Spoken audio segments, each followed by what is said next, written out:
Now remember Tony Kaye? Yeah, he was not a member of the band by the time 90125 was released. So progressive giant Eddie Jobson of Roxy Music, Frank Zappa, and UK fame was brought in for rehearsals and promotional materials. He was the right man for the job, son. Sorry, I just had to throw that pun in there. Hit single Owner of a Lonely Heart was released on October 24th, while 90125, the album, saw the light of day on November 7th, 1983, the same day as the Rolling Stones' polarizing record, Undercover. Now let's take a look at the songs from 90125. Owner of a Lonely Heart, a mighty and intriguing riff anybody could have written but Trevor Rabin, who crowned himself an 80s guitar hero. Now we can trace its origins and inspiration back to 1968 on American band Spirit's debut album and the song Fresh Garbage. Led Zeppelin played their own special take on their early day tours as well.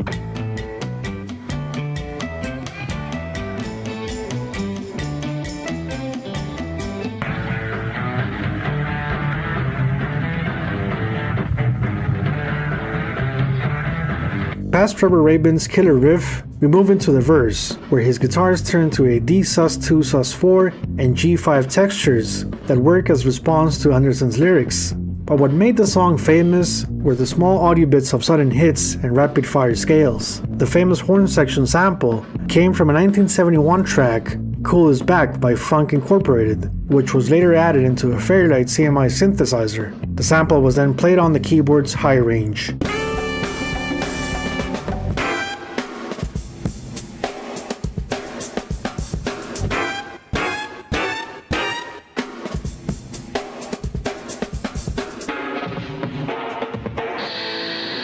Now Trevor Horn was of course the man responsible for that horn sample, as he had been working with the Art of Noise collective in early 1983. Art of Noise's work was filled with samples. The sounds we hear of Owner of a Lonely Heart came from Beatbox, off their Into Battle record. Traces of it can also be found on Malcolm McLaren's Stock Rock, released in May 1983, featuring Trevor Horn as producer.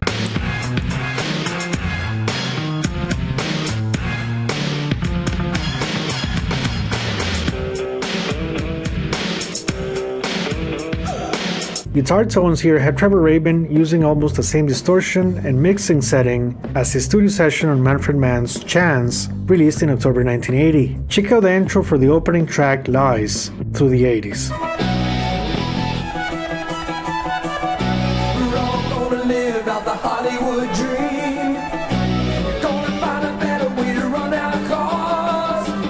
Owner of a Lonely Heart featured an R&B inspired powered bassline segment by Chris Squire, consisting of a 3-chord movement over a dominant key of A. In a way, this is a similar motif to the intro we hear on Joe Cocker's With a Little Help from My Friends.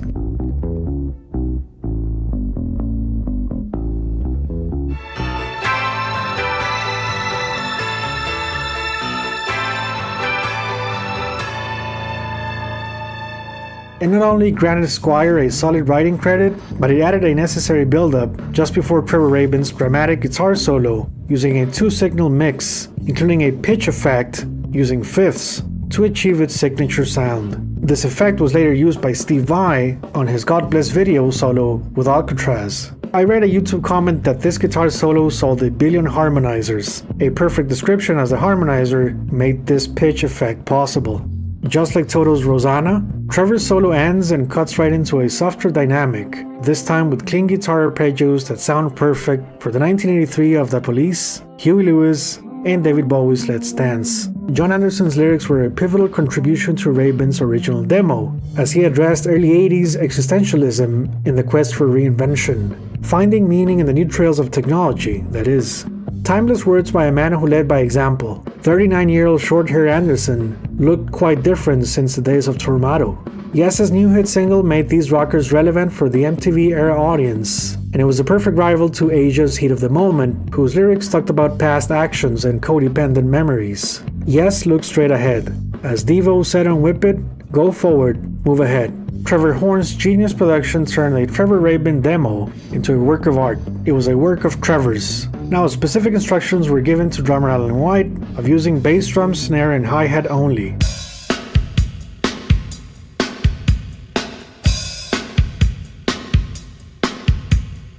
Trevor Horn was the equivalent of what Hugh Padgham was for Genesis, a sonic designer that lived up to the hype. It was minimalism that turned prog into prog pop of the highest caliber.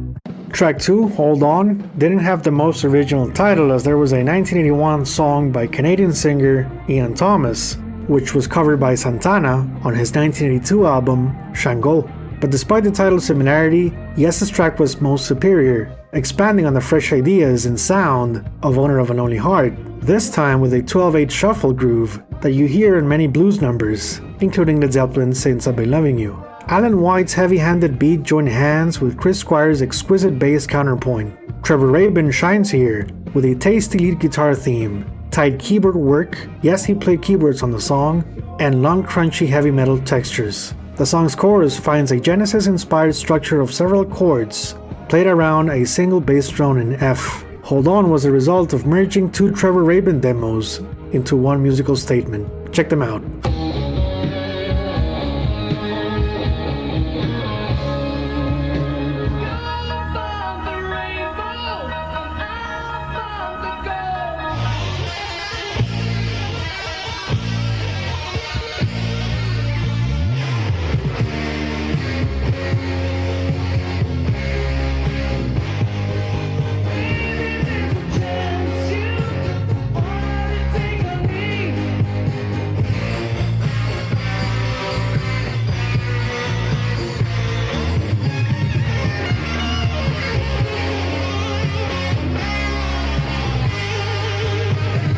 While Rabin's choruses were left intact, John Anderson once again contributed with some great lyrics, whose relevance in our modern-day reality is quite eerie, but it does reflect Cold War sentiments and growing nuclear winter concerns. The opening verse alone is worth the price of admission. Justice to the left of you, justice to the right. Speak when you are spoken to, but don't pretend you're right. This life's not for living, it's for fighting and for wars. No matter what the truth is, hold on to what is yours. It Can Happen was an original composition by Cinema that later saw the Trevor Horn-John Anderson treatment of trimming down some of the hard rock-oriented guitar arrangements in favor of keyboard design that created a better contrast of ideas. This was a smart production move to separate themselves from other rock guitar competitors. The song's introduction was a nice throwback to the electric guitar sounds of Steve Howe on 70s Yes. These were played by Deepak Kazanchi. Despite an extensive list of Indian record credits, producer Trevor Horn probably heard his name of a 1982 debut, Happy Families, by British band Blancmange. Deepak's guitar can be heard on one of the tracks.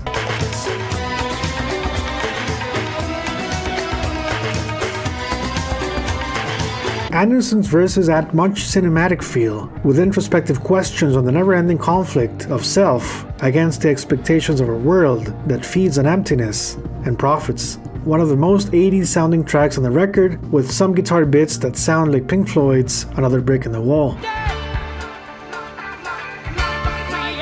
Rabin's acoustic guitar solo is nothing short of genius, Pat Metheny style. Now, Cinema's version was released as one of the bonus tracks on the 2004 reissue. Closing track on side A, Changes, has one of the most progressive rock moments of the album. Now, Cinema's original demos did not have the crazy introduction, but a straightforward approach. Yes turned things around with a pentatonic lick found in songs like Zeppelin's Dazed and Confused and Black Sabbath's Paranoid. A masterful delivery alternating between two time signatures 7/8, and 10/8. Trevor Rabin plays one of his vicious guitar scales to go back into the main motif, and then they go into one of the smoothest transitions in prog. An acoustic guitar in 4/4 slowly fades in, and before you know it, you're in a guitar riff that was probably inspired by the Police on Message in a Bottle. Clean guitar arpeggios, power chord responses, and dramatic melodies. The changes may be filled with now 80s cliches, but this shared lead vocal Anderson and Rabin powerhouse make it a worthy contender to any of the decade's hard rock anthems, and I believe it should have been on the Rocky IV soundtrack. I'm Chris Squire. I'm John Anderson. I'm Trevor Rabin. The title is the catalogue number. It's very simple. Yeah. Okay. Very simple. The new single has outsold, I understand, all other singles that Yes has ever recorded. Is that true? I think so, yeah. Okay. Owner of a Lonely Heart? True. All right. And the album has already gone platinum? This is the first album in 4 years. The first question is why? There was an album in 1980, Trevor Horn and Jeff Downes. That was the last Yes album before this drama. And the reason for the break was because we needed it, I think. So you just went on a vacation for 3 years or 3.5 years? Well, John did a few things. Yeah, we were doing some recording. Chris did some recording. I was working with Vangelis and doing some other recordings, and the emergence of Yes, because we'd spoke about it over the last year or so, that we should get the band together again, and Chris was working with Trevor at the time, and it just happened that earlier this year we bumped into each other. It was a good time to have a break. We've been working together for 12 years. Yes didn't really break up. It just sort of, split in a way where people went to do different things. So it wasn't like we were replacing anyone. It was just we were rebuilding. Well, it's my first Yes album for 28 years. So. Chris and I and Alan and Tony Kaye had been playing together we'd been rehearsing for about 8 months, and we then went into the studio with Trevor Horn, the producer, and sort of in between that period is when John joined the band, and we finished the album, and I got a call from the record company, A&R guy, saying that Chris was putting a band together. So I sent Chris some tapes, which I don't know if you heard or not. Yeah, I did. You did hear them? Yeah. And That's okay. Trevor? Mm-hmm. Yeah, I think he can play, you know. Mm-hmm. Yeah. You think he'll be all right? Oh, Yeah. no problem. Side B starts off with a 2-minute instrumental, Cinema. If it feels like an overture, well, it was taken from a 20-minute track by the name of Time. Inspiration for this song is evident, and I dare to say Genesis. It sounds like a mix of Los Endos meets Dukes Behind the Lines. A collection of melodic themes and aggressive crescendos. Yes created a timeless venture of symphonic rock, offering some of the old fans something to hold on. It was Alan White who stole the thunder here, with a powerful display of dexterity and endless stamina. Cinema won the 1985 Grammy for Best Instrumental Performance, beating Eddie Van Halen's Donut City, Steve Ray Vaughan's Voodoo Child, and get this, Genesis, Second Home by the Sea. Touché. Past Cinema's grand opening, we go into Leave It, the definite 80s song on the album, with great production values and heavy funk. The intro alone was a nightmare to record, going Bohemian Rhapsody on the virtuoso vocal construction and endless overdubs. I can't help to think Chris Squire and his mates were inspired by 1982's The Message by Grandmaster Flash. We know that Phil Collins loved this song and got his sound ideas for Mama. So I really think Yes was inspired by this song for Leave It. There's also a violin credit on the track for Graham Prescott, whose resume included Mott the Hoople, Jerry Rafferty's City to City, and Whitesnake's Snakebite. A 7-inch single was released in early 1984, where you can really appreciate every instrument, violin included. Our song is a very drama-sounding track and talks about the city of Toledo, Ohio, where Yes began their Going for the One tour on July 30th, 1977, at the local sports arena. Temperature inside the arena was a record for the band at 126 Fahrenheit, 52 Celsius. Musically speaking, the track opens with British rhythm variations on 2/4, 3/4, and 4/4 bars, as well as single 3/4/8 workarounds. The main motifs move between a fast and mid-tempo beat that deals with both urgency and celebration, borrowing from some of the Cinema demos in the ways of Girl Ain't Easy and Turn It On. It's not the strongest number on the album, but it's not the worst either. It works as a transition piece to capture 1983 in a melodic time capsule. City of Love is a mean riff opener, so simple, yet dominant and forceful. Just like Genesis on It's Gonna Get Better, a tape loop was played on the intro, which came from a classical piece from 1924. Check it out.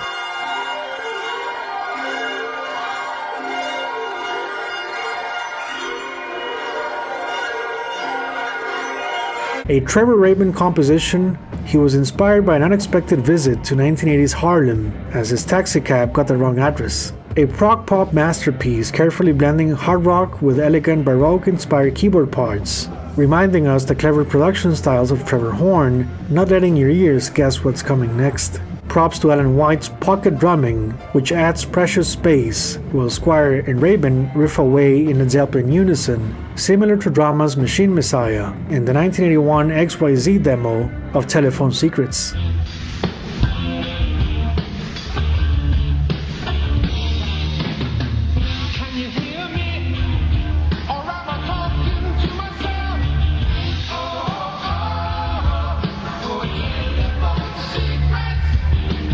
Lyrically speaking, City of Love is not poetic as previous numbers, but it does describe the 80s night setting of city excess, or as Frank Lopez said in Scarface, chicas, champaña, and flash.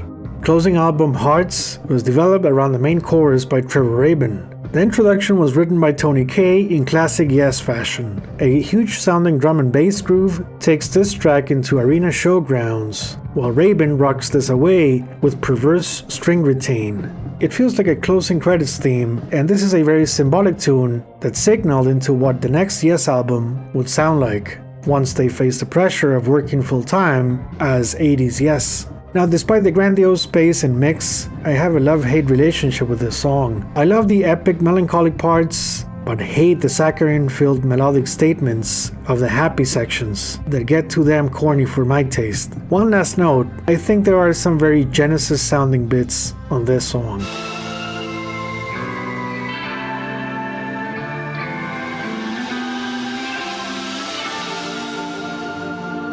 Besides a ton of cinema demos, the album's official reissue features final mixes for 2 outtakes. Make It Easy was included in the Yes Years box set, and it's a Trevor Rabin signature 80s guitar rocker in the style of popular bands at the time. It does feature some very heavy Genesis moments that will make you think it's Rutherford, Bank and Collins on tape. It's Over has Toto written all over. Think Child's Anthem after debut. Trevor Rabin's lead vocals elevate this hard-hitting number with some shades of Queen and Brian May's guitar work. I say this should have been the album closer instead of Hearts. What do you guys think? But it feels good. It feels real good. So did you do anything with the Yes sound? Do you think you compromised any on the Yes sound? It's a new Yes. It's not, so it was a very natural kind of progression. Yeah, well, what happened was before this band started, Chris Squire and Alan White got together with Jimmy Page.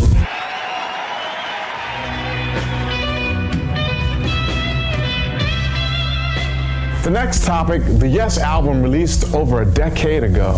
It has? It's amazing. And I don't get any money from that? Phew. I have to sort that out. Reinstate some royalties. What can your fans expect from you next in general? What would you like to do next? We're all going to dress up like Boy George. That's right. And I'm dyeing my hair. So why was 90125 so successful in 1983? Looking at the record market that year, I can't help to think of Genesis. A careful examination of both records shows similarities in shape and form. I'm not saying Yes sounds like Phil Collins, but there's a production style that allowed audiences to embrace prog pop with open arms. Genesis sold 1.5 million more copies than 90125. There was also Journey's Frontiers making that rock and roll pop combination so effective in the radio airwaves, where the new Yes fit right in. Add ZZ Top's slick eliminator of synths and hard rock guitars, and well, there was a market for that sound. In essence, Yes's timing was perfect. Oh yes, and the Police's synchronicity pretty much proves my point. 4 promotional videos were released for Yes 90125. First one was done by Storm and Aubrey Powell from Hypnosis, now running a video production company. You can spot Eddie Jobson on keyboards here with the rest of the band in a very action movie type of lighting. You can tell it was bloody hot there, as 80s looking sweat is noticeable. We get different images, including a scene where some Rolling Stone critics magically appear in the backseat of a car. The rest of the video focuses on a man being interrogated. We can only speculate he was being asked which band was better, Asia or Yes. Tony Kaye was brought into the band after some negotiations to have the lineup that actually recorded the album. Eddie Jobson didn't like the idea of sharing keyboard duties on stage and left in the first months of 1984. A second video for Owner of a Lonely Heart was shot with Tony Kaye in what looks like a set from a Tim Burton movie. John Anderson's clothing looks like a Christian camp counselor, but hey, they were up for changes, right? A third video was done for It Can Happen, with close-up shots inside of a discotheque or industrial dance floor. No storytelling here, but at least we get to see the band rocking away with a very catchy tune. It can happen to me, it can happen to you. I guess John Anderson's talking about getting your car stolen, which happened to me in the town of Little Blanket over at Janine's house. So with Eddie Jobson out of the picture, leaving a lot of money on the table, touring plans for Yes included a second keyboard, and that job went to Casey Young, who was hired to design and program a huge keyboard rig for Tony Kaye. Young was a very busy musician in Los Angeles, and they still needed additional textures to achieve the rest of the 90125 sound. Yes needed a helping hand. Young didn't want the job, but they convinced him. Casey was placed under the stage because they didn't have any more space left, as him joining was a last-minute decision. His contributions went well beyond triggering sounds and vocal effects, but doubling guitar solos and keyboard parts. He was multitasking throughout the tour, and stayed with the band for almost 2 years. The video for Leave It was released on March 22nd, and I seriously recommend Music Video Time's 30-minute documentary on it. It's a masterpiece, and you can find the link in the description below. The 90125 Live Tour was Yes's most ambitious and longest tour since 1971, when they supported Fragile. The power of their hit single Owner of a Lonely Heart worked a miracle for a band that broke up just 2 years prior. Nicknamed Yes West, they played 134 dates in 1984 alone, beating other bands at the time including The Police and Van Halen. In an interesting continuation to the XYZ project, Jimmy Page himself joined Yes on stage at Dormant in June to play The Beatles' I'm Down. Word-of-mouth publicity was huge, and the monumental success of their hit single was absolute. It was the 8th best-selling track of 1984, right behind Hello, Jump, Against All Odds, Footloose, Say Say Say, What's Love Got to Do With It,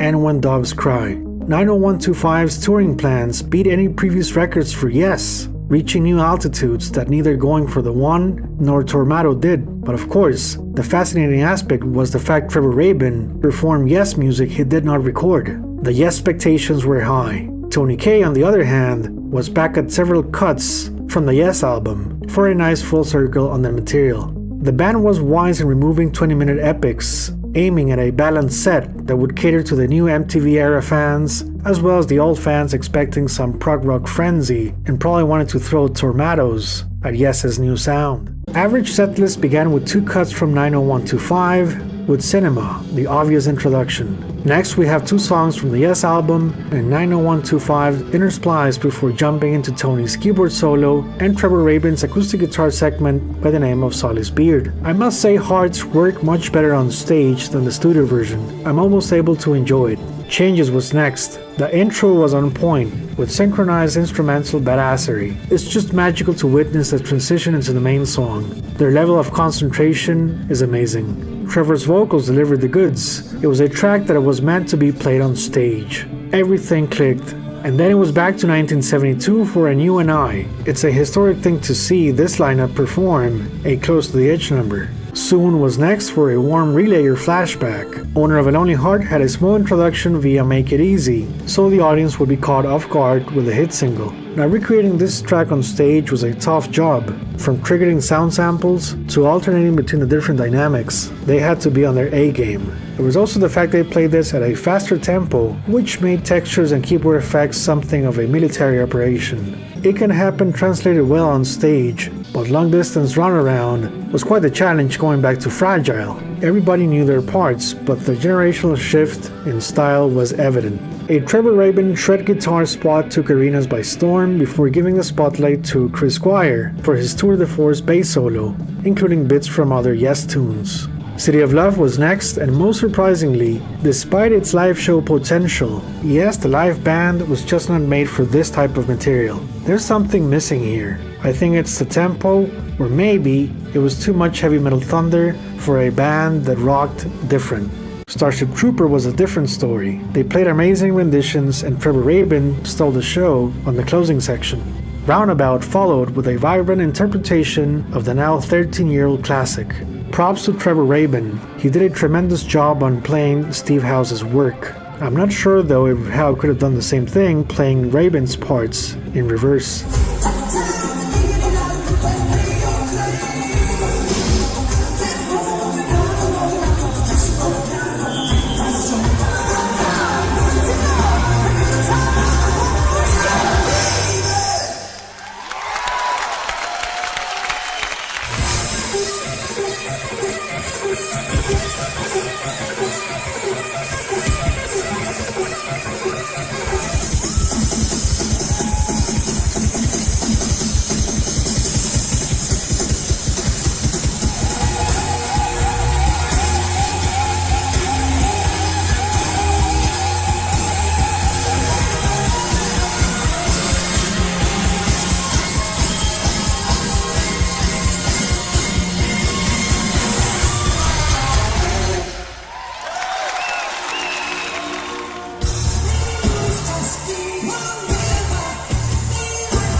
The 9012 Live tour continued into 1985 with 6 historic shows in South America. It was the band's first ever visits to Argentina, Uruguay, and 2 legendary nights at Rock in Rio 1985 in Brazil, sharing the same bill as Queen and AC/DC. By now, this version of Yes had played 135 concerts together. It made the South American shows memorable. They were musical adventures into absolute control of their abilities. ¿Qué fue lo que más te gustó de Uruguay? ¿La Trevor?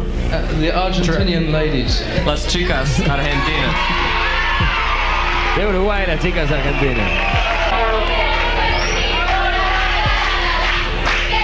There you go.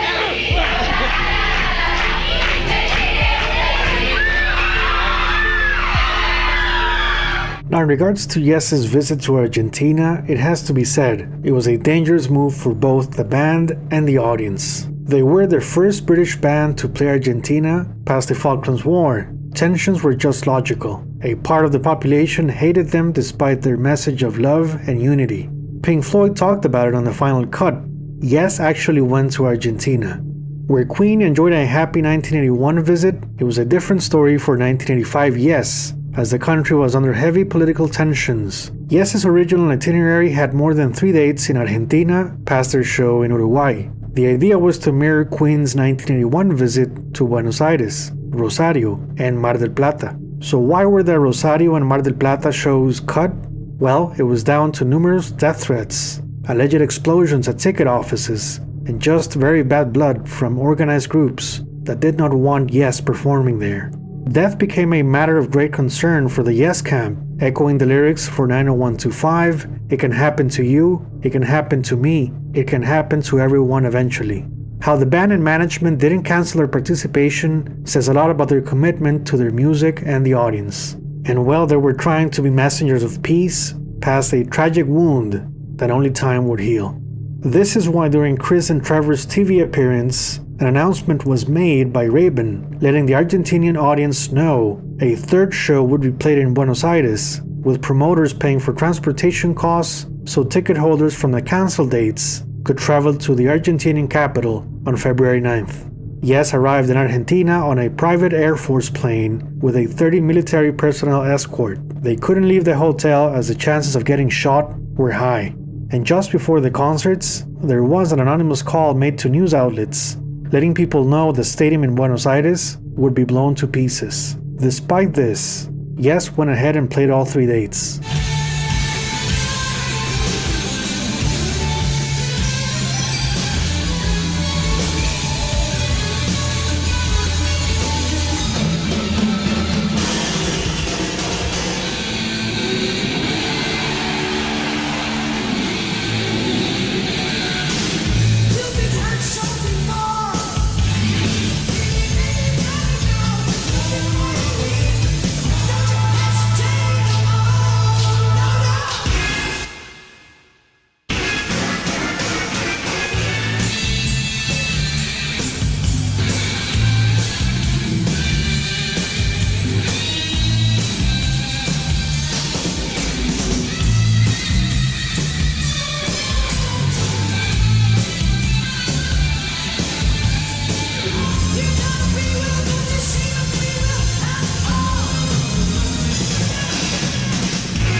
They were the only band from Rock in Rio 1985 to visit Argentina that same year, and it would be the last visit to the South American country until 1994, promoting their most recent album, Talk. Now let me discuss a recurring theme in online forums, Asia versus 90125, and of course the Steve Howe versus Trevor Rabin alleged beef. Just for the record, I believe Steve Howe's work with Yes in the 70s is a monumental feat, a virtuoso by every mean, and nobody can take that away. No one. Not even Dream Theater on steroids. Okay, so Asia knew from the start what they were. They were sold as a supergroup, cashing in past fame, which made prog fans' expectations huge. They were going for the money, that's what they wanted. Now, they all had pop experience except Steve Howe. Carl Palmer had Love Beach and PM. John Wetton had some UK elegant pop tracks, solo material, and Jeff Downes had the Buggles. Steve Howe had his solo albums, While Heat of the Moment was huge, it wasn't a sonic innovation like most of the material from 90125.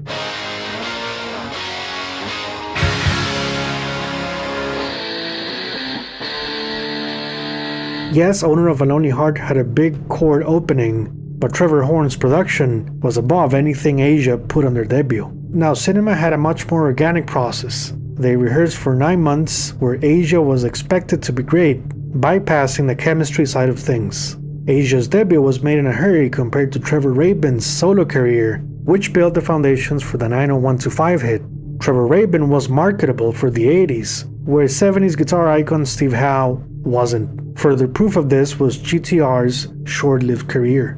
By 1985, Steve Howe needed Yes back, but Trevor Rabin had job security and the Yes money was coming in. Rabin was prolific in areas where Steve Howe outside of Yes wasn't, including top session player, scoring, production. His list of credits in South Africa alone speaks for itself.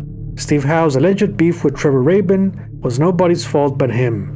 Howe was the one who left Yes in late 1980, leaving Squire and White directionless. It was probably the time when Yes needed Howe the most, but he followed the money into Asia. Now, I don't think Steve Howe was happy at the sight of Yes's popularity, where Asia couldn't sustain momentum. Trevor Rabin never auditioned for Yes, and did not take Steve Howe's job, no matter how progressive rock religious fans try to make it. The comeback lineup of Cinema and 1983 Yes was pretty much built around Trevor Rabin. No Yes lineup was built around Steve Howe. 90125 was a natural extension of Drama, Rabin and Anderson's solo careers, and the exquisite production techniques of Trevor Horn. Cinema was about the music first, and they had no label when they started. Asia, on the other hand, was about the money first. Asia had to be good. They went for the star power. Trevor Rabin saved Yes, period, and Steve Howe should be thankful. Both were not founding members of Yes, but virtuoso musicians who left their mark in rock and roll history.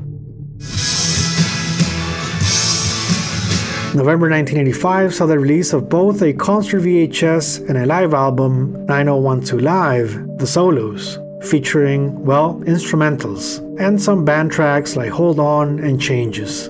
Fun fact, Tony Kaye's piece was called Sí, which is Spanish for yes.